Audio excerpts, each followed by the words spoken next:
Hi, this is Lily Cotilla. Welcome to Edging Life and what turns out to be part 2 of dating and relationships.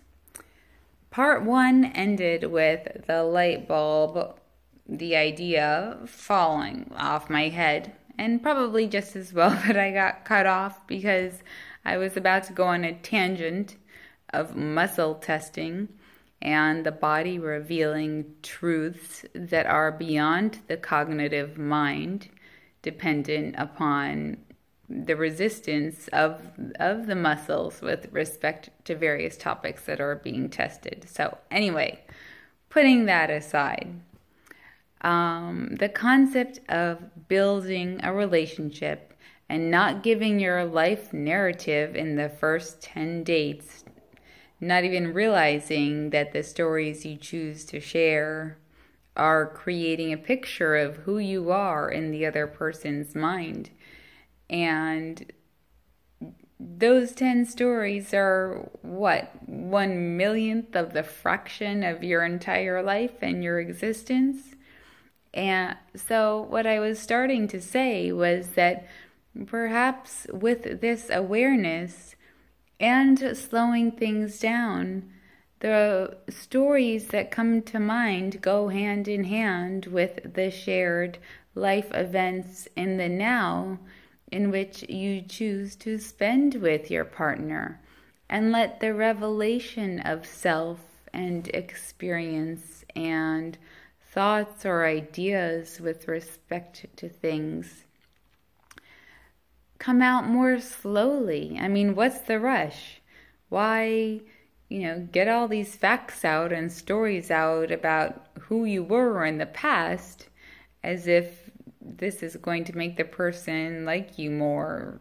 In fact, maybe even make the person like you less.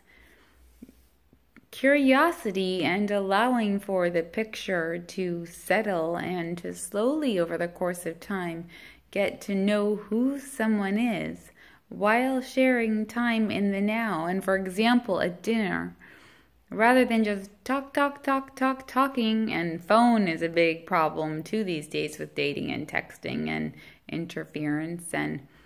But how about being in the now? If you're going to talk about the enjoyment of the flavor of the food or the ambiance, or a story that you overhear from the couple at the table next to you that you find interesting. I'm not saying engage them in the conversation, but if they bring up something that intrigues you, you might go there in that direction of talk.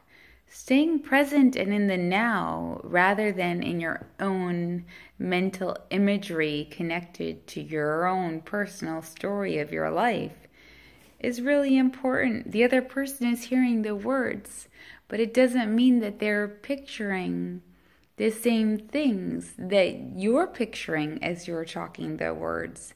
And furthermore, the few things that you do highlight about who you are, the stories that you've had in this life as a person, you really don't know what they're piecing together to determine who you are as a person.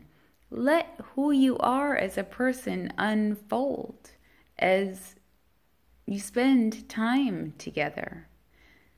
So the second prop I have for memory purposes, other than the light bulb representing a new illuminated way of going about dating and relationships and slowing the process down and not highlighting all the old 10 aspects of your life narrative, is lighter.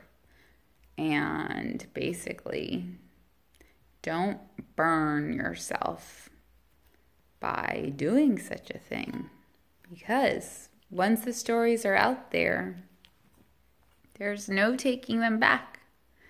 There might be some revision, but once the person's or potential dating, relationship partner, whatever idea is formed of you, case closed. So be careful with what you share and shape who you want the person to see of you rather than those easy go-to grab stories that you're so familiar with. So that's the second aspect of dating and relationships. The third representative model that I have for imagery in terms of solidifying these concepts into psyche, mind, and being is the lock. Perhaps the lock of the heart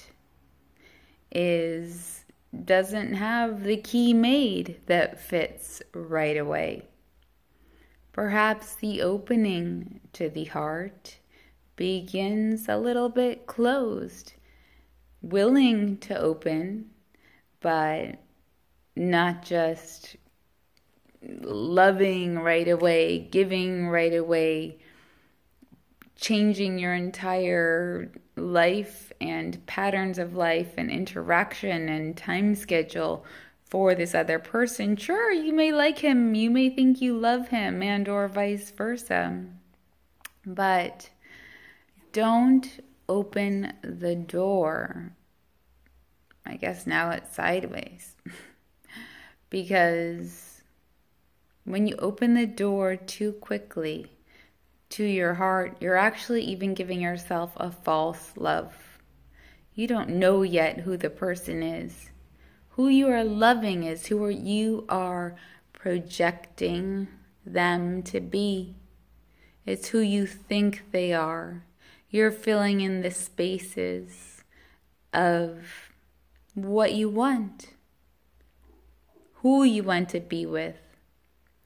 In hypnosis, we call it the guided relational partner, the spiritual representation of your romance. But don't see what you want to see. Allow time for the key to the heart to be made and shaped and formed. Because the truth of the matter is, you may not want the key to open the lock to your heart if you spend time getting to know the person, seeing how he or she acts and talks and responds to things, how he manages anger, how she manages sadness, the time in which one wants to spend with others. Is there a good balance between self and relationship? Topics of interest to talk about. I mean, when you Rolodex through in a quick period of time all your stories of life, then book closed. Done. Move on. So keep these aspects in mind when you enter your next dating phase of life. The light bulb, the lighter, and the keyhole of wisdom.